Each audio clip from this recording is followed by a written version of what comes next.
ఇక్కడ మాధవిరెడ్డి కడప జిల్లాకి సంబంధించి మాధవిరెడ్డి మొట్టమొదటిసారి ఎమ్మెల్యేగా అసెంబ్లీలో అడుగుపెట్టబోతూ ఉన్నారు. సో చాలా పవర్ఫుల్ స్పోక్ పర్సన్. అందులోనూ జగన్ ఫ్యామిలీకి వైఎస్ కుటుంబానికి అత్యంత పట్టున్న కడప జిల్లాలో, అది కూడా కడప టౌన్లో డిప్యూటీ సీఎంని ఓడించి మరీ అసెంబ్లీలో అడుగుపెట్టబోతున్నారు. కడపలో 2 దశాబ్దాల తర్వాత, దాదాపు 20 ఏళ్ల తర్వాత కానీ టీడీపీ ఇప్పుడు మాత్రమే గెలిచింది. అది కూడా మాధవిరెడ్డి రూపంలో. ఉప ముఖ్యమంత్రి అంజాద్ బాషాపై ఘన విజయం సాధించారు. మాధవి భర్త పొలిట్ బ్యూరో సభ్యులు శ్రీనివాసులు రెడ్డి ఉన్నారు. శ్రీనివాసులు రెడ్డి పార్టీ మొదటి నుంచి కూడా కడప జిల్లాలో కాపాడుకుంటూ వస్తున్నారు. పార్టీ తరఫున ఎన్నో నిరసన కార్యక్రమాలు చేశారు. పార్టీ జెండాని నిలబెట్టారు. పార్టీ కేడర్ని కాపాడారు. ఇప్పుడు తన సతీమణికి టికెట్ ఇప్పించి అసెంబ్లీలోకి పంపుతున్నారు. యువ నాయకురాలు కావటం, రాజకీయ కుటుంబ నేపథ్యం ఉండటం, మంచి స్పోక్ పర్సన్ కావటం. సో క్యాబినెట్లోకి తీసుకుంటే తనకు అప్పగించిన శాఖ ద్వారా ప్రజలకు సేవ చేయాలన్న మంచి సంకల్పం ఉంది. మంచి వాయిస్ వినిపించగలరు. రేపొద్దున ప్రతిపక్ష పార్టీ వీళ్ళ మీద ఆరోపణలు లాంటివి చేసినా వాటిని ధీటుగా తిప్పికొట్టగలిగిన సమర్థవంతమైన నాయకురాలు. అన్నిటికన్నా ప్లస్ పాయింట్ కడప జిల్లా నుంచి గెలవటం. 20 ఏళ్ల తర్వాత తెలుగుదేశం పార్టీ జెండాను గెలిపించిన నేపథ్యం ఉంది కాబట్టి ఆ అర్హతతో కడప జిల్లా నుంచి ఈక్వేషన్స్లో భాగంగా ఆవిడికి మంత్రి పదవి దక్కుతుంది. అది కూడా పవర్ఫుల్ లేడీ కావటం వల్ల ఖచ్చితంగా వస్తారు ఆవిడ మంత్రి క్యాబినెట్లో కన్నా ప్రచారం అయితే జరుగుతుంది. నెక్స్ట్ పుత్తా చైతన్యరెడ్డి కమలాపురం మొదటిసారి ఎమ్మెల్యే అయ్యారు. ఆయన ట్రాక్ రికార్డ్ ఏంటంటే ఇందాక మనం అనుకున్నట్టే అదే కడప జిల్లా నుంచి జగన్కి స్వయాన మేనమామ రవీంద్రనాథ్ రెడ్డిని ఓడించి అసెంబ్లీలో అడుగు పెడుతున్నారు. అదే మొట్టమొదటి ప్లస్ పాయింట్. కడప జిల్లాలో గత 2 దశాబ్దాలుగా తెలుగుదేశం పార్టీ తరఫున కొన్ని నియోజకవర్గాల్లో పోటీ చేయాలి అంటేనే టీడీపీ నేతలు భయపడే పరిస్థితి ఏర్పడింది అప్పట్లో ఉన్న ఆ సిచ్యువేషన్స్. సో ఆఖరికి నామినేషన్ వేయడానికి వెళ్తే నామినేషన్ కూడా ఇచ్చేసిన సందర్భాలు ఉన్నాయి. అలాంటి నేపథ్యంలో ఒకవేళ పోటీ చేసి ఓడిపోతే వాళ్ళ ఆస్తుల మీద దాడులు చేసిన సందర్భాలు ఉన్నాయి. సో అట్లాగే పుత్తా కుటుంబం నుంచి వారసుడిగా రంగంలోకి వచ్చిన చైతన్యరెడ్డి ఈసారి ధీటుగా జగన్ మేనమామ అయిన అప్పటికి ఆల్రెడీ సిట్టింగ్ ఎమ్మెల్యే అయిన రవీంద్రనాథ్ రెడ్డిని భారీ మెజార్టీతో ఓడించి కడప జిల్లాలో టీడీపీ జెండా ఎగరవేయటం, అదే రెడ్డి సామాజిక వర్గం నుంచి ఆ ఈక్వేషన్స్లో భాగంగా ఆయనకి మంత్రి పదవి దక్కే అవకాశం ఉందన్న చర్చ జరుగుతోంది. చానాలు కమలాపురంలో మొట్టమొదటిసారి అక్కడ జెండా ఎగురుతోంది. పార్టీ కష్టకాలంలో కూడా పుత్తా ఫ్యామిలీ అంటే పుత్తా చైతన్యరెడ్డి వాళ్ళ తండ్రి పార్టీ తరఫున అండగా నిలబడ్డారు. పార్టీ జెండాని కడపలో నిలబెట్టారు. వాళ్ళని పార్టీ మారుమని ఎంత ఒత్తిడి తీసుకొచ్చినా కూడా మారకుండా తెలుగుదేశం పార్టీ కండువానే కప్పుకుని అలా నిలబడ్డారు. ఇప్పుడు మొట్టమొదటిసారి గెలిచి అసెంబ్లీలో అడుగుపెట్టబోతున్నారు కాబట్టి ఆయనకు అవకాశం అయితే కొంత కనిపిస్తుంది. టీజీ భరత్ కర్నూలు జిల్లా టీజీ వెంకటేష్ కుమారుడు. TG Venkatesh already Rajya Sabha MP మీ అందరికీ కూడా తెలుసు. గతంలో కాంగ్రెస్ పార్టీలో కొనసాగారు. గత ఎన్నికల్లో గెలుస్తారనుకున్నారు. బట్ అప్పుడు ఓటమి పాలైన భరత్ ఈసారి భారీ మెజార్టీతో కర్నూలు నుంచి గెలిచారు. సో టీజీ భరత్ ఆయన సామాజిక వర్గం కూడా కలిసి వచ్చే అవకాశం. టీజీ వెంకటేష్ కొన్న రాజకీయ నేపథ్యం ఆయన అటు బీజేపీలోనూ ఇటు టీడీపీలోనూ 2 వైపులా గతంలో టీడీపీ తరఫున రాజ్యసభగా గెలిచి ఆ తర్వాత బీజేపీలోకి వెళ్ళిన నేత. ఆయన కుమారుడు మాత్రం టీడీపీ తరఫున పోటీ చేశారు. సో టీజీ వెంకటేష్ కొడుగ్గా మంచిదేముంది. వైశ్య సామాజిక వర్గం అనేది ఆయనకి ప్లస్ పాయింట్. తండ్రి పార్టీ మారి బీజేపీలోకి వెళ్ళి ఈయన మాత్రం టీడీపీలోనే కొనసాగారు. ఒకటి వైశ్య ఈక్వేషన్, కర్నూలు జిల్లా టౌన్ నుంచి ఆయన గెలవటం. సో ఇవన్నీ కూడా ప్లస్ పాయింట్స్. సో వైశ్య సామాజిక వర్గం నుంచి ఖచ్చితంగా మంత్రి పదవి వచ్చే అవకాశం ఉంటుంది కాబట్టి ఆయన కాంపిటేటర్స్ పెద్దగా లేకపోతే ఈయన ఖచ్చితంగా క్యాబినెట్లో బెర్త్ అయితే లభించే అవకాశం చాలా స్పష్టంగా మనకైతే కనిపిస్తుంది. సో అదృష్టం బాగుంటే టీజీ వెంకటేష్ క్యాబినెట్లో ఉండే అవకాశం ఉంటుంది. కేఈ శ్యాంబాబు పత్తికొండ నియోజకవర్గం. కేఈ ఫ్యామిలీ గురించి మన అందరికీ కూడా తెలుసు. కాకపోతే ఫస్ట్ టైం ఎమ్మెల్యేగా అసెంబ్లీలో అడుగుపెట్టబోతున్నారు. ఆయనకున్న ప్లస్ పాయింట్స్ ఏంటంటే కేఈ ఫ్యామిలీ నుంచి, కేఈ కృష్ణమూర్తి ఫ్యామిలీ నుంచి రావడం. కేఈ కృష్ణమూర్తి తెలుసు. సో సీనియర్ నాయకుడు, తెలుగుదేశం పార్టీ ఆవిర్భావం నుంచి ఉన్న వ్యక్తి. గత 2014-19 టీడీపీ ప్రభుత్వంలో డిప్యూటీ సీఎంగా పనిచేసిన వ్యక్తి. ఆయన వారసుడిగా రంగంలో దిగి 2019లో ఓటమి పాలైన కేఈ శ్యాంబాబు ఈసారి పత్తికొండ నుంచి భారీ మెజార్టీతో విజయం సాధించారు. కేఈ కృష్ణమూర్తి కావటం అనేది మొట్టమొదటి ప్లస్ పాయింట్. రెండోది ఫైటరు, మంచి వాగ్దాటి ఉన్న నేత కావటం, కర్నూలు జిల్లా నుంచి గెలిచిన నేత కావటం. సో ఈ నేపథ్యంలో టీడీపీకి వీర విధేయుడు. మొదటి నుంచి కూడా ఆ ఫ్యామిలీ అంతా కూడా లాయల్గా ఉంది కాబట్టి కేఈ శ్యాంబాబు క్యాబినెట్లో ఉండే అవకాశం చాలా ఎక్కువ కనిపిస్తుంది. నెక్స్ట్ బండారు శ్రావణి సింగనమల. సో మొదటిసారి ఎమ్మెల్యే అయ్యారు. మొదటి ఎన్నిక 2019లో పోటీ చేసి ఓటమి పాలయ్యారు. సో ఈసారి మంచి మెజార్టీతో విజయం సాధించారు శ్రావణి. మంచి వాగ్దాటి ఉన్న పవర్ఫుల్ లీడర్, ఎస్సీ సామాజిక వర్గానికి సంబంధించిన బండారు శ్రావణి ఈసారి క్యాబినెట్లో బెర్త్ లభించే అవకాశం చాలా క్లియర్గా కనిపిస్తోంది. ఒకటి, మాస్ కమ్యూనికేషన్స్లో పీజీ చేశారు. ప్రతిష్టాత్మకంగా జరిగిన ఫైట్లో ఆమె విజయం సాధించారు. సింగనమల నుంచి శ్రావణిని వాడించడానికి ఎన్నో ప్రయత్నాలు చేశారు. పార్టీ అపోజిషన్లో ఉన్నప్పుడు 2019-24 మధ్య పార్టీ తరఫున అద్భుతంగా పనిచేశారు. నియోజకవర్గంలోనే ప్రజలకు అందుబాటులో ఉంటూ కేడర్ని కాపాడుకుంటూ పార్టీ పిలుపునిచ్చిన అనేక నిరసన కార్యక్రమాల్లో చురుగ్గా పాల్గొంటూ వెల్ ఎడ్యుకేటెడ్ కావటం వల్ల ప్రతి ఒక్కదాన్ని కూడా అర్థం చేసుకుని ప్రజలందరికీ కూడా చెప్పే ప్రయత్నం చేయటం, వైసీపీ ప్రభుత్వ వైఫల్యాన్నింటిని కూడా ప్రజల్లోకి తీసుకెళ్ళటం, సోషల్ మీడియాలో విస్తృతంగా ప్రచారం చేయటం, ఇవన్నీ కూడా అడ్వాంటేజెస్ బండారు శ్రావణికి ఉన్నాయి. సో ఈసారి ఆ సామాజిక వర్గం నుంచి ఖచ్చితంగా బండారు శ్రావణికి మంత్రి పదవి దక్కే అవకాశాలు అయితే చాలా స్పష్టంగా కనిపిస్తున్నాయి. ఇక చివరిగా సత్యకుమార్ ధర్మవరం నియోజకవర్గం నుంచి ఒక లక్కీయెస్ట్ ఎమ్మెల్యే అని చెప్పాల్సి ఉంటుంది.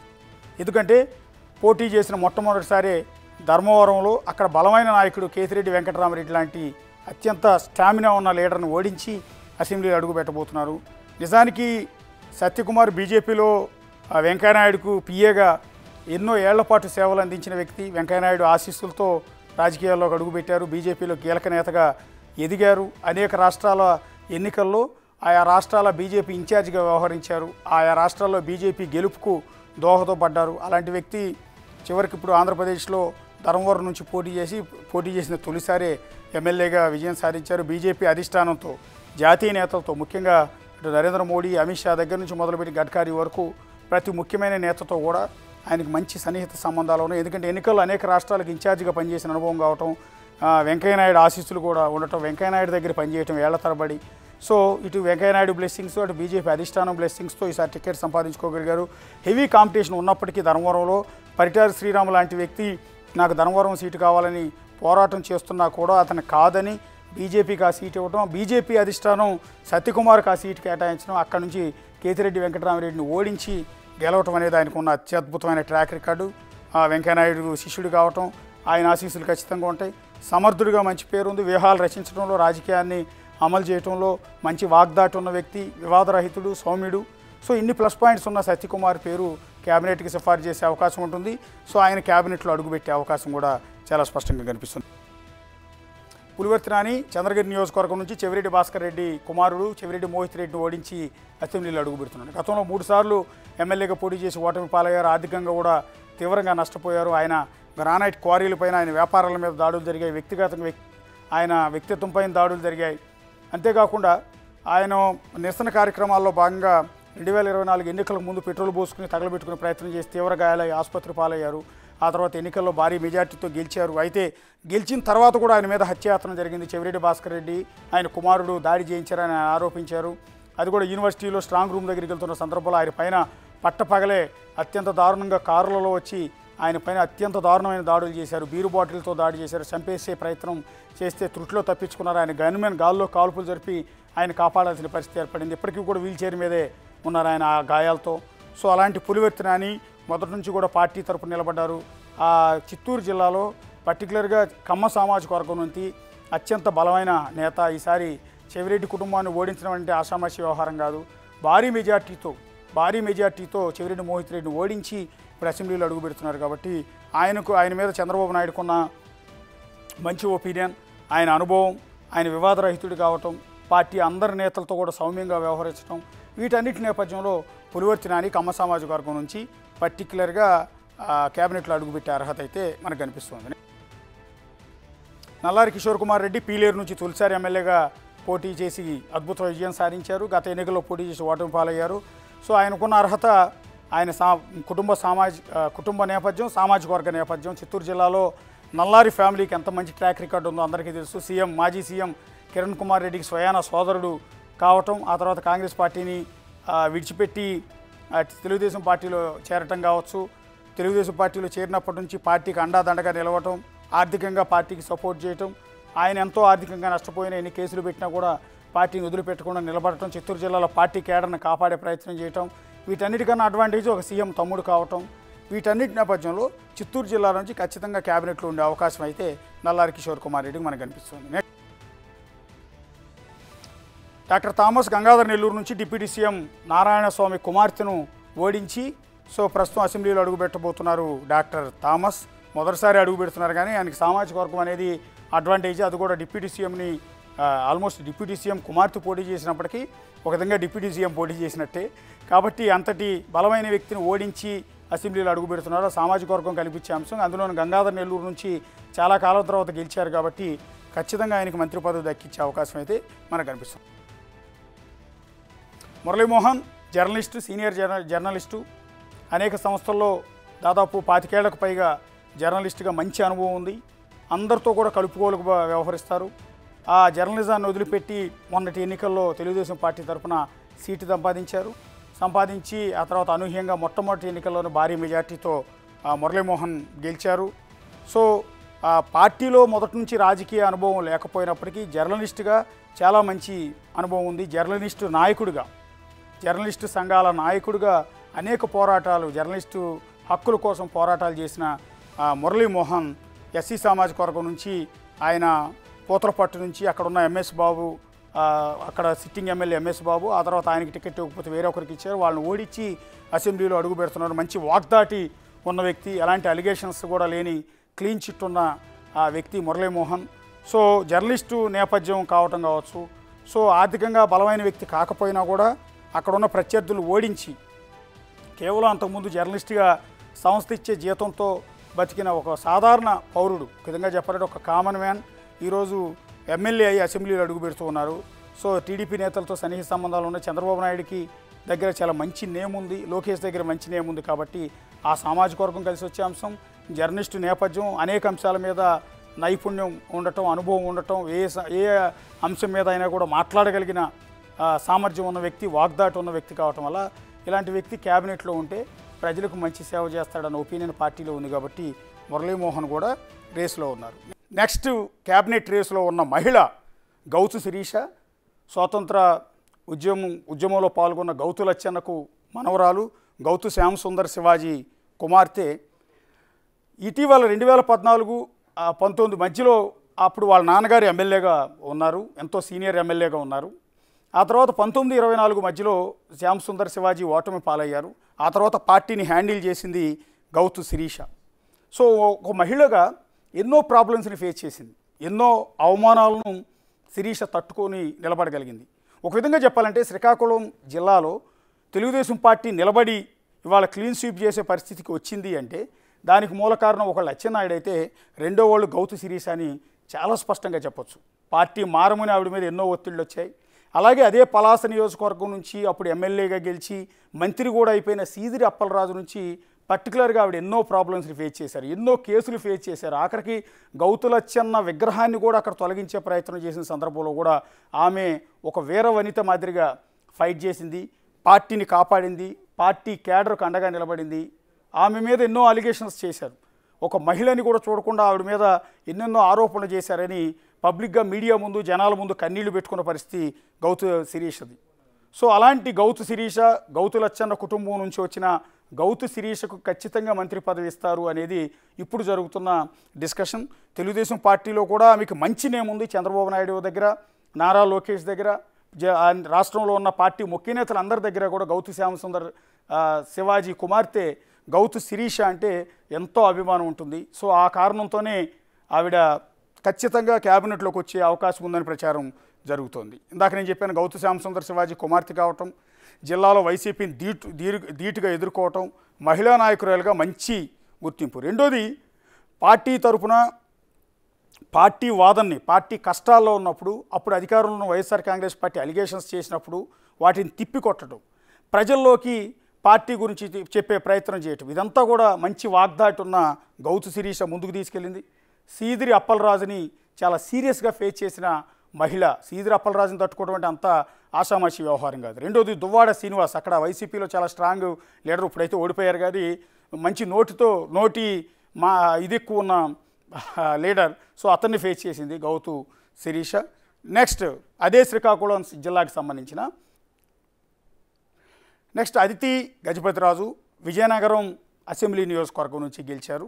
ఆవిడకున్న ప్లస్ పాయింట్ అని పర్టికులర్గా చెప్పలేం కానీ ప్లస్ పాయింట్ ఏంటంటే రాజుల కుటుంబం నుంచి రావటం, అది కూడా గజపతి రాజుల కుటుంబం నుంచి వచ్చిన వారసురాలు కావటం. అశోక్ గజపతిరాజు కేంద్ర మంత్రిగా పనిచేస్తున్నారు. పార్టీ ఆవిర్భావం అంటే 1983లో పార్టీ పెట్టినప్పటి నుంచి ఇప్పటి వరకు అదే పార్టీలో కొనసాగుతున్న పార్టీకి అత్యంత వీర విధేయుడైన అశోక్ గజపతిరాజు ఎన్నో పదవులను అలంకరించిన అశోక్ గజపతిరాజు కుమార్తె కావటం ఆవిడకి అడ్వాంటేజ్.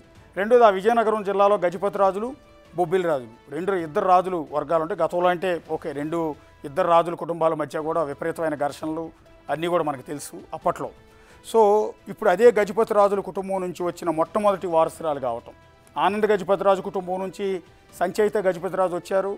ఆవిడ ఇంతకుముందు మాన్సాస్ ట్రస్ట్ చైర్మన్గా కూడా పనిచేశారు. అది కూడా వైఎస్ఆర్ కాంగ్రెస్ పార్టీ తరఫున విజయసాయిరెడ్డి తీసుకొచ్చి ఆవిడికి మాన్సాస్ ట్రస్ట్ చైర్మన్ అశోక్ గజపతిరాజు నుంచి లాక్కుని ఆవిడకి అప్పగించడం. ఆ తర్వాత అశోక్ గజపతిరాజు కోర్టుకు వెళ్ళటం, అంటే తన సొంత అన్న కూతురు పైన కోర్టుకు వెళ్ళటం, కోర్టులో ఆయన గెలవటం, మళ్ళీ సంచయిత వెనక్కి వెళ్ళిపోవటం వల్ల ఆవిడ వైఎస్ఆర్ కాంగ్రెస్ పార్టీ ఖాతాలోకి వెళ్ళిపోయింది. అంటే ఇదే గజపతిరాజుల కుటుంబం నుంచి అశోక్ గజపతిరాజు సోదరుడు ఆనంద గజపతిరాజు కుమార్తె అయిన సంచయిత గజపతిరాజు పాలిటిక్స్లోకి ఎంటర్ అయినప్పటికీ డైరెక్ట్గా ఎక్కడ పోటీలోకి అయితే దిగలేదు, కానీ ఆ వైసీపీ ముద్ర వేయించుకున్నారు.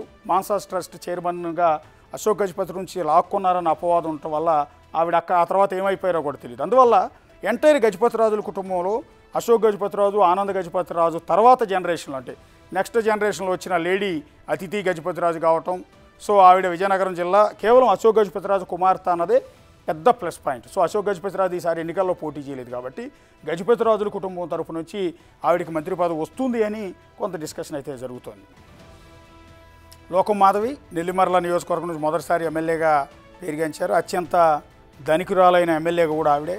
సో ఆ పార్టీ మొత్తాన్ని పార్టీకి ఆర్థికంగా ఎంతో సపోర్ట్ చేశారు లోకం మాధవి. ఆవిడకి ఉన్న ప్లస్ పాయింట్స్ అంటే పర్టికులర్గా ఇంతకుముందు రాజకీయ అనుభవం అయితే లేదు, కానీ మహిళా కేటగిరీలో జనసేన పార్టీ నుంచి మంత్రిగా సిఫార్సు చేస్తే ఖచ్చితంగా లోకం మాధవి పేరుని సిఫార్సు చేసే అవకాశం ఉంటుంది.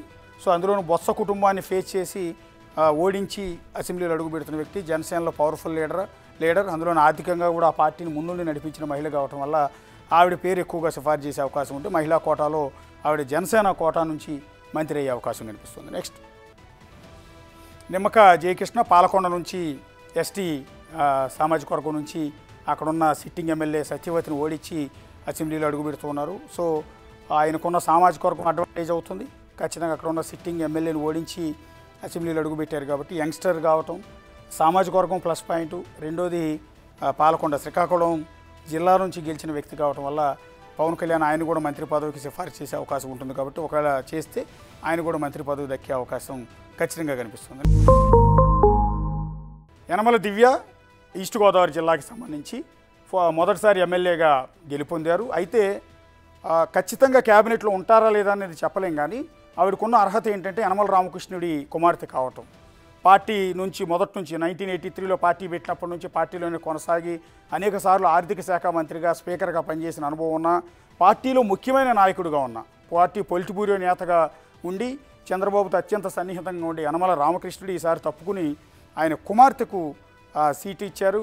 సో ఆమె భారీ మెజార్టీతో ఆల్రెడీ సిట్టింగ్ మంత్రి కమ్ ఎమ్మెల్యే దాడిశెట్టి రాజాను ఓడించి అసెంబ్లీలో అడుగుపెట్టబోతున్నారు. మొదటిసారి రాజకీయ అనుభవం అయితే తక్కువే, కానీ తండ్రి వారసురాలిగా యనమల ఫ్యామిలీ నుంచి వారసురాలిగా వచ్చారు కాబట్టి తండ్రి యనమల రామకృష్ణుడు సేవలను వినియోగించుకుంటారా ఒకవేళ ఎమ్మెల్సీ ఇచ్చి. ఎందుకంటే గత ఎన్నికల్లో 2014-19 మధ్య టీడీపీ ప్రభుత్వంలో ఆయనకి ఎమ్మెల్సీ ఇచ్చి ఆయన ఆర్థిక శాఖ మంత్రిగా ఆయన సేవల్ని చంద్రబాబు నాయుడు వినియోగించుకున్నారు. సో ఎందుకంటే ఆర్థిక శాఖలో ఆయనకున్నంత పట్టు ఆ పార్టీలో మరి ఎవరికి లేదని చెప్పాల్సి ఉంటుంది. ఆయన అనుభవాన్ని అప్పుడు వినియోగించుకోవాలనే ఆయనకి ఎమ్మెల్సీ ఇచ్చి మరీ క్యాబినెట్లోకి తీసుకున్నారు. సో ఈసారి చంద్రబాబు నాయుడు ఆయనకి ఎమ్మెల్సీ ఇచ్చి క్యాబినెట్లోకి తీసుకుంటారా, లేదా ఆయన కుమార్తె కాబట్టి యనమల దివ్యకు అవకాశం ఇస్తారా అన్నది చూడాల్సి ఉంటుంది. పర్టికులర్గా ఆవిడకైతే రాజకీయ అనుభవం చాలా తక్కువ, కానీ తండ్రికి ఉన్న ఒకవేళ తండ్రి నేను మంత్రి పదవి అక్కర్లేదు అంటే ఒకవేళ ఆయన వారసురాలిగా కుమార్తెకి ఇచ్చే అవకాశం ఉందన్న డిస్కషన్ నడుస్తుంది, కానీ గ్యారంటీ అయితే ప్రస్తుతానికి లేదని చెప్పాల్సి ఉంటుంది. కాబట్టి మహిళా కోటాలో ఆవిడ ఎక్స్పెక్ట్ చేస్తూ ఉంటున్నారు. పంతం నానాజీ కాకినాడ రూరల్ పార్టీలో చాలా సీనియర్ మోస్ట్ నేత, మొదటిసారి ఆయన ఎమ్మెల్యేగా అయ్యారు. కాకినాడ రూరల్ నుంచి బరిలోకి దిగి వైసీపీని ఓడించి పార్టీని నిలబెట్టారు. పార్టీ కష్టకాలంలో ఉన్నప్పుడు పార్టీ మొదటి నుంచి కూడా ఉన్నారు. పార్టీ కష్టకాలంలో ఉన్నప్పుడు పార్టీకి అండాదండగా నిలిచారు. సో పార్టీ కేడర్ను ముందుండి నడిపించారు, వాయిస్ని బలంగా వినిపించారు. వివాదరహితుడిగా చాలా మంచి సౌమ్యుడిగా పంతం నానాజీకి పేరుంది. పవన్ కళ్యాణ్ దగ్గర చాలా మంచి పేరుంది ఆయనకి. సో మంచి మెజార్టీతో గెలిచిన వ్యక్తిని ఆయన్ని మంత్రి పదవికి సిఫార్సు చేసే అవకాశం ఉంటుంది. అదృష్టం ఉంటే పంతం నానాజీ మంత్రి అయ్యే అవకాశం ఉంటుంది. రఘురామకృష్ణరాజు ఉండి మొదటిసారి ఎమ్మెల్యేగా గెలిచారు. ఇంతకుముందు నరసాపురం నుంచి ఎంపీగా గెలిచారు వైఎస్ఆర్ కాంగ్రెస్ పార్టీ తరఫున 2019 ఎన్నికల్లో. పార్టీ గెలిచిన వెంటనే ఆయన ఏ పార్టీలో చేరలేదు. నిజానికి బీజేపీకి టచ్లో ఉన్నారు, టీడీపీకి టచ్లో ఉన్నారు.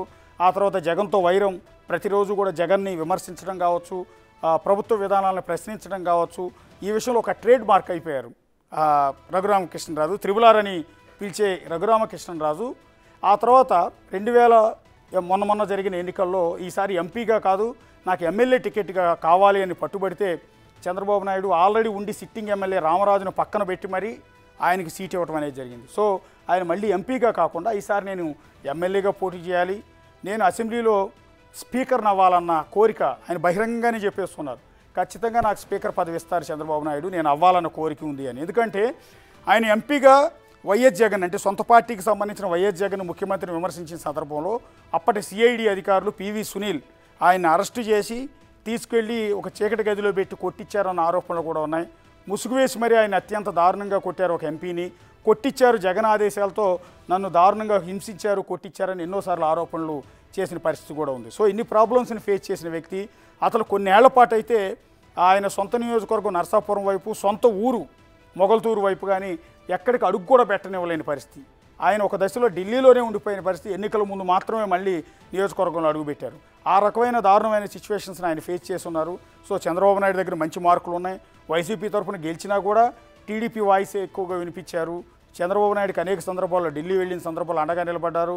చంద్రబాబు నాయుడు జైలుకు వెళ్ళిన సందర్భంలో కూడా లోకేష్కి అండగా నిలబడ్డారు. ఢిల్లీలో అనేక మంది నేతలను కలవటంలో కీలక పాత్ర అని చెప్తుంటారు. కాబట్టి ఆయన అసెంబ్లీ స్పీకర్ అవ్వాలి, నన్ను ఎవరైతే ఇబ్బంది పెట్టారో, నన్ను ఎవరైతే కొట్టించారో అదే వైసీపీ నాయకులందరినీ నేను ప్రశ్నించాలి. సో సీఎం ఇప్పుడు ఎవరైతే జగన్మోహన్ రెడ్డి నన్ను ఇబ్బందులు పెట్టాడో అదే జగన్మోహన్ రెడ్డి అసెంబ్లీకి వచ్చినప్పుడు నేను స్పీకర్గా ఆ స్థానంలో కూర్చోవాలి అని రఘురామకృష్ణరాజు అయితే చెప్తూ ఉన్నారు. సో ఆయనకి స్పీకర్ ఇచ్చే అవకాశాలు ఉన్నాయన్న ప్రచారం మాత్రమే జరుగుతుంది. ఆయన అభిలాష కూడా కాబట్టి ఒకసారి రేసులో ఆయన కూడా ఉన్నట్టుగా తెలుస్తుంది. బొలిశెట్టి శ్రీనివాస్ తాడేపల్లిగూడెం మొదటిసారి ఎమ్మెల్యేగా గెలిచారు. అనూహ్యంగా రాజకీయాల్లో ప్రవేశించారు. పార్టీ వాయిస్ని గట్టిగా వినిపించారు. పార్టీ కండువాను జనాల్లోకి తీసుకెళ్ళగలిగారు. సో పవన్ కళ్యాణ్కి అన్ని విధాలు అండాదండగా నిలిచిన వ్యక్తి, వివాదరహితుడు కూడా కావటం. ఈ నేపథ్యంలో ఆయన పేరును కూడా ప్రిఫర్ చేస్తారు. West Godavari entire clean sweep చేసింది అంటే కూటమి, అందులో కీలక పాత్ర బొలిశెట్టి శ్రీనివాస్ కూడా ఉంది. ఆయన సామాజిక వర్గం ప్లస్ పాయింట్. సో యాక్టివ్గా ఉన్నారు. ప్లస్ పాయింట్లు అంటే ఇవి మాత్రమే చెప్పగలం. రాజకీయ ఇంతకుముందు పనిచేసిన అనుభవం చాలా తక్కువ, కానీ కూడా ఆయన పేరు సిఫార్సు చేస్తారా లేదా అన్నది మనం అయితే చెప్పలేం. కానీ జస్ట్ ప్రాబబుల్స్లో రేసులో అయితే ఆయన ఉన్నారు. నెక్స్ట్ చిరి బాలరాజు పోలవరం నియోజకవర్గం నుంచి గెలుపొందిన యంగ్స్టర్. ఆయన మొదటిసారి ఎమ్మెల్యేగా ఉన్నారు. ఆయన సామాజిక వర్గం ప్లస్ పాయింట్ అవుతుంది బహుశా. సో సామాజిక వర్గాల ఈక్వేషన్స్లో జనసేన పార్టీ నుంచి ఆయన పేరుని సిఫార్సు చేస్తారా లేదా అన్నది చూడాల్సి ఉంటుంది. సో అదృష్టం బాగుంటే చిరి బాలరాజు కూడా మంత్రి అయిపోయే అవకాశం ఉంటుంది. ఇంతకుముందు ఎంతోమంది మొదటిసారి ఎమ్మెల్యేలు అయిన వాళ్ళు కూడా మంత్రులు అయ్యారు. అది వైసీపీ ప్రభుత్వం కావచ్చు, గతంలో కాంగ్రెస్ కావచ్చు, టీడీపీ కావచ్చు. సో అలా యంగ్స్టర్ కాబట్టి ఆయనకి ఎస్టీ కోటాలో మంత్రి పదవి ఇస్తారు. ఈయనకి నిమ్మక జయకృష్ణ కూడా ఉన్నారు అక్కడ కాంపిటీషన్ పాలకొండ నుంచి. ఇక్కడ చిరి బాలరాజు ఉన్నారు. సో వీళ్ళిద్దరికి ఎవరికి అదృష్టం వరిస్తుందో చూడాల్సి ఉంది. వర్ల కుమార్ రాజా పామర్రు మొట్టమొదటిసారి ఎమ్మెల్యే. ఆయన తెలుగుదేశం పార్టీ మొత్తానికి తెలుగుదేశం పార్టీ గొంతుగా వర్లరామయ్య అని చెప్తూ ఉంటారు. ఏ కార్యక్రమం చేయాలన్నా స్టేజ్ మీద వర్లరామయ్య ఉంటారు. పార్టీకి మొదటి నుంచి లాయల్ పోలీస్ అధికారిగా పనిచేసి రిటైర్డ్ అయ్యి డైరెక్ట్గా పార్టీలో చేరారు. అప్పటి నుంచి ఎస్సీ మాదిగా సామాజిక వర్గం నుంచి బహుశా. సో అప్పటి నుంచి కూడా పార్టీకి అత్యంత వీర విధేయుడిగా వర్లరామయ్య ఉన్నారు.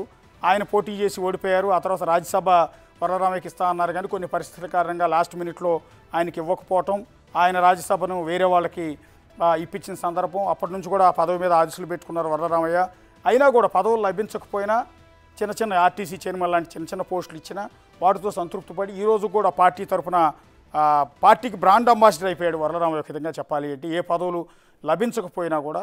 సో ఈసారి వాళ్ళ అబ్బాయిని పామర్ నుంచి బరిలోకి దింపారు. భారీ మెజార్టీతో అక్కడ ఉన్న కైలే అనిల్ కుమార్ని ఓడించి కుమార్ రాజా పార్టీ గెలిచి అసెంబ్లీలో మొట్టమొదటిసారి అడుగు పెడుతున్నారు. అయితే ఇక్కడ వర్లరామయ్య సీనియారిటీకి ప్రయారిటీ ఇస్తారా, లేకపోతే ఆయన కుమారుడు కాబట్టి వారసుడికి మంత్రి పదవి ఇస్తారా అని మనం చూడాల్సి ఉంటుంది. వర్లరామయ్య కూడా ఒకవేళ ఎమ్మెల్సీ ఇచ్చి మంత్రి పదవి కావాలని ఎక్స్పెక్ట్ చేస్తున్నారు, లేదంటే రాజ్యసభ ఇమ్మనైనా అని అడుగుతూ ఉన్నారు. సో ఆ నేపథ్యంలో ఒకవేళ ఆయన సీనియారిటీని అనుభవంలోకి తీసుకుని ఆయనకి మంత్రి పదవి ఇస్తారా, లేకపోతే కుమార్ రాజాకి ఇస్తారా అన్నది మనం ప్రస్తుతానికైతే అంచనా వేయలేకపోతున్నాం. నెక్స్ట్ సుజనా చౌదరి ఇందాకే మాట్లాడుకున్నాం మనం. కమ్మ సామాజిక వర్గం కామినేని శ్రీనివాస్ కైకలూరు నుంచి గెలిస్తే విజయవాడ వెస్ట్ నుంచి మొదటిసారి ఎమ్మెల్యేగా సుజనా చౌదరి అసెంబ్లీలో అడుగుపెట్టబోతున్నారు. గతంలో రాజ్యసభ ఎంపీగా, కేంద్ర మంత్రిగా, ఎందుకంటే టీడీపీ బీజేపీ కూటమి అప్పుడు ఎన్డీఏలో టీడీపీ ఉన్న సందర్భంలో 2014 నుంచి 19 మధ్యలో ఆయన కేంద్ర సహాయ మంత్రిగా పనిచేసిన అనుభవం ఉంది. అప్పుడు రాజ్యసభకు ఎన్నికైన ఆయన కేంద్ర మంత్రిగా పనిచేస్తున్నారు. ఈసారి ఎమ్మెల్యేగా బీజేపీ నుంచి పోటీ చేసి భారీ మెజార్టీతో విజయవాడ వెస్ట్ నుంచి గెలిచారు. టీడీపీతో చంద్రబాబు నాయుడుతో అత్యంత సన్నిహిత సంబంధాలు. 2019లో ఆ పార్టీ 19 ఎన్నికల్లో ఓడిపోయిన తర్వాత కొన్ని ఈక్వేషన్స్లో భాగంగా ఆయన టీడీపీని వదిలిపెట్టి బీజేపీలోకి వెళ్ళారు. అయినా కూడా టీడీపీతో సన్నిహిత సంబంధాలు ఉన్నాయి. చంద్రబాబు నాయుడుతో అత్యంత సన్నిహిత సంబంధాలు, కేంద్ర మంత్రిగా పనిచేసిన అనుభవం, బీజేపీ కేంద్ర నాయకత్వంతో చాలా దగ్గర సంబంధాలు ఉన్నాయి. అందరితో కూడా సత్సంబంధాలు మెయింటైన్ చేస్తుంటారు. కేంద్ర మంత్రిగా పనిచేసిన అనుభవం. వీటన్నిటి నేపథ్యంలో కమ్మ సామాజిక వర్గానికి సంబంధించిన వ్యక్తి, అది కూడా విజయవాడ సిటీ నుంచి గెలిచిన వ్యక్తి కాబట్టి బీజేపీ అధిష్టానానికి కొంత ఇబ్బందికరమైన అంశం. రూరల్ నుంచి, అదే కృష్ణా జిల్లా నుంచి రూరల్ నుంచి గెలిచిన కామినేని శ్రీనివాస్ని ప్రిఫర్ చేయాలా, అదే జిల్లాలో విజయవాడ సిటీ నుంచి గెలిచిన సుజనా చౌదరిని మంత్రిగా సిఫార్సు చేయాలా? ఈ ఒకే సమాజ వర్గానికి సంబంధించిన ఇద్దరు నేతల్లో ఈయనేమో కేంద్ర మంత్రిగా పనిచేశారు, ఆయనేమో రాష్ట్ర మంత్రిగా పనిచేసిన అనుభవం ఉంది. సో వీళ్ళిద్దరిని ఎవరిని క్యాబినెట్కి సిఫార్సు చేయాలన్న దాని మీద బీజేపీ కొంత ఇబ్బందికరమైన అంశం ఉంటుంది. అల్టిమేట్గా ఈయన గెలుస్తారా ఆయన గెలుస్తారా అన్నది ఈ రేసులో మనం చూడాల్సి ఉంటుంది. నారా చంద్రబాబు నాయుడు రాజకీయ వారసుడిగా అసలు సంబంధం లేని నియోజకవర్గం, అతని సామాజిక వర్గం నేత కార్యకర్తలు కానీ ఓటర్లు కానీ లేని సామాజిక వర్గంలో మంగళగిరి నుంచి అదే సవాల్ చేసి అక్కడ నుంచి రికార్డు స్థాయి మెజార్టీ సాధించారు. ఫస్ట్ మెజార్టీ పల్లా శ్రీనివాస్ గాజువాక్ అయితే, రెండో మెజార్టీ భీముల నుంచి గంటా శ్రీనివాసరావు అయితే, మూడో మెజార్టీ 91,000తో మంగళగిరి నియోజకవర్గం. ఎక్కడైతే ఓటమి పాలైన నియోజకవర్గం నుంచే 91,000 మెజార్టీతో గెలిచి రికార్డు సృష్టించారు. సో గతంలో ఆల్రెడీ ఐటీ శాఖ మంత్రిగా పనిచేశారు. అనేక ఐటీ పరిశ్రమల్ని ఆంధ్రప్రదేశ్కి తీసుకురావడంలో సక్సెస్ అయ్యారు. సో చంద్రబాబు నాయుడు వారసుడిగా పేరు నిలబెట్టే ప్రయత్నం నారా లోకేష్ చేశారు. అయితే ఈసారి మంత్రి పదవిలో ఖచ్చితంగా మంత్రి పదవి వాళ్ళకి కొత్తగా వేరే వాళ్ళు ఇవ్వాల్సిన అవసరం లేదు, వాళ్లే తీసుకోవచ్చు. కానీ ఈసారి ఆయన మంత్రిగా బాధ్యతలు చేపడతారా లేదా అన్నది ఒక చర్చ అయితే జరుగుతోంది. పార్టీ నాయకులు కొంతమంది చెప్తున్నది ఏంటంటే ఈసారి మంత్రి పదవి తీసుకోవడానికి ఆయన ఇంట్రెస్టింగ్గా లేరు, పార్టీని ముందుండి నడిపించాలి, పార్టీ క్యాడర్ని మళ్ళీ 2029లో కూడా గెలుపు దిశగా తీసుకెళ్లే ప్రయత్నాలు చేయాలి. అప్పటికి పూర్తి స్థాయిలో పార్టీని మోయాల్సి ఉంటుంది కాబట్టి ఇప్పటి నుంచి ప్రిపేర్ చేసుకోవాలి. కాబట్టి ఆయన బ్యాక్ ఎండ్ వర్క్ అంతా చేసుకుంటారు తప్ప డైరెక్ట్గా మంత్రిగా తీసుకోరు అన్న చర్చ అయితే కొంత జరుగుతుంది. దీని మీద క్లారిటీ అయితే మనకు లేదు, బట్ ఏం చేస్తారు అనేది చూడాల్సి ఉంటుంది.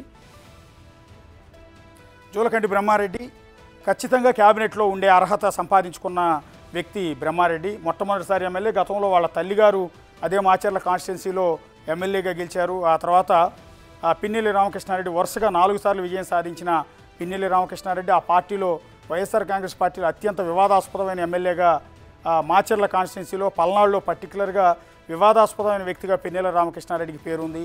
సో మొన్న అసెంబ్లీ ఎన్నికలు జరుగుతున్న సందర్భంలో జరిగిన గొడవలు, ఎన్నికలు అయిపోయిన తర్వాత జరిగిన గొడవలన్నింటినీ కూడా మనం చూసాం. వీటన్నిటి నేపథ్యంలో ఆయన ఈవీఎంలు ధ్వంసం చేయటం, అలాంటి కేసులో ఈ పిన్నెల్లి రామకృష్ణారెడ్డి పరారైపోయిన సందర్భం, ఆ తర్వాత మళ్ళీ కోర్టు ఆదేశాలతో ఇక్కడికి రావటం. సో ఇంతటి వివాదాస్పదమైన వ్యక్తి. ఎన్నో దాడులు కూడా జరిగాయి అక్కడ టీడీపీ కార్యకర్తల మీద. అదే మాచర్ల కాన్స్టిట్యున్సీలో ఎన్నో మంటలు కూడా జరిగాయి. అలాంటి సందర్భంలో పార్టీని ముందుండి నడిపించిన వ్యక్తి బ్రహ్మారెడ్డి, చంద్రబాబుకు అత్యంత నమ్మకమైన వ్యక్తి. సో పార్టీ కష్టకాలంలో ఉన్న సందర్భంలో పిన్నెల్లి రామకృష్ణారెడ్డి లాంటి వ్యక్తిని బలంగా ధైర్యంగా ఎదుర్కొన్న వ్యక్తి బ్రహ్మారెడ్డి కావటం వల్ల ఆయనకు ప్లస్ పాయింట్. అందులోని పిన్నెల్లిని ఓడించిన వ్యక్తి కావటం, పిన్నెల్లి కూడా టీడీపీ టార్గెట్ లిస్టులో ఉన్న వ్యక్తి. ఇందాక నేను చెప్పినట్టు అత్యంత వివాదాలు ఎదుర్కొన్న వ్యక్తి పిన్నెల్లి రామకృష్ణారెడ్డిని ఓడించి ఇప్పుడు మాచర్ల నుంచి భారీ మెజార్టీతో అసెంబ్లీలోకి అడుగు పెడుతున్నారు. మాచర్లలో టీడీపీ జెండా పట్టుకోవాలి అంటే భయపడే పరిస్థితులు, సినిమాల్లో చూసే ఆ ఫ్యాక్షన్ పాలిటిక్స్ అన్నీ కూడా మాచర్లలో గత 5 ఏళ్లలో కనిపించాయి. అది కూడా పిన్నెల్లి రామకృష్ణారెడ్డి ఆధ్వర్యంలో. వాటన్నిటిని కూడా తట్టుకుని నేనున్నానంటూ పార్టీని ముందుండి నడిపించిన వ్యక్తి జూలకంటి బ్రహ్మారెడ్డి. సో వీటన్నిటి నేపథ్యంలో పల్నాడులో అత్యంత బలమైన వ్యక్తి ఎవరు అంటే బ్రహ్మారెడ్డి పేరు చెప్తారు కాబట్టి ఆయనకి ఖచ్చితంగా క్యాబినెట్లో ఉండే అవకాశం ఉంటుంది. వేమిరెడ్డి ప్రశాంత్ రెడ్డి కోవూరు మొదటిసారి ఎమ్మెల్యేగా, ఆమె భర్త వేమిరెడ్డి ప్రభాకర్ రెడ్డి ఆయన నెల్లూరు ఎంపీగా భారీ మెజార్టీతో గెలిచారు. మొదటిసారి రాజకీయాల్లో అడుగుపెట్టిన ఆవిడ కోవూరు నుంచి అక్కడ నల్లపురెడ్డి ప్రసన్న కుమార్ రెడ్డిని ఓడించి తొలిసారి అసెంబ్లీలో అడుగు పెడుతున్నారు. లాస్ట్ మినిట్లో వైసీపీ నుంచి టీడీపీలో చేరారు. అయినా కూడా మహిళా నేత, చాలా స్ట్రాంగ్ పర్సన్, వైసీపీ ప్రభుత్వంలో టీటీడీ బోర్డు మెంబర్గా కూడా పనిచేస్తున్నారు. సో ఈ నేపథ్యంలో వేమిరెడ్డి ప్రశాంత్ రెడ్డికి ఆ నెల్లూరు జిల్లాలో ధీటుగా అక్కడ ఉన్న వైసీపీ నేతలను ఎదుర్కొని నల్లపరెడ్డి ప్రసన్న కుమార్ రెడ్డి లాంటి వాళ్ళని ఓడించి ఇప్పుడు అసెంబ్లీలో అడుగు పెడుతున్నారు. కాబట్టి ఆవిడకి బహుశా మహిళా కోటాలో ఖచ్చితంగా మంత్రి పదవి దక్కే అవకాశం ఉందన్న ప్రచారం జరుగుతుంది. ఎంతవరకు గ్యారంటీ అనేది అయితే చెప్పలేము. For more videos like this, subscribe Big TV channel.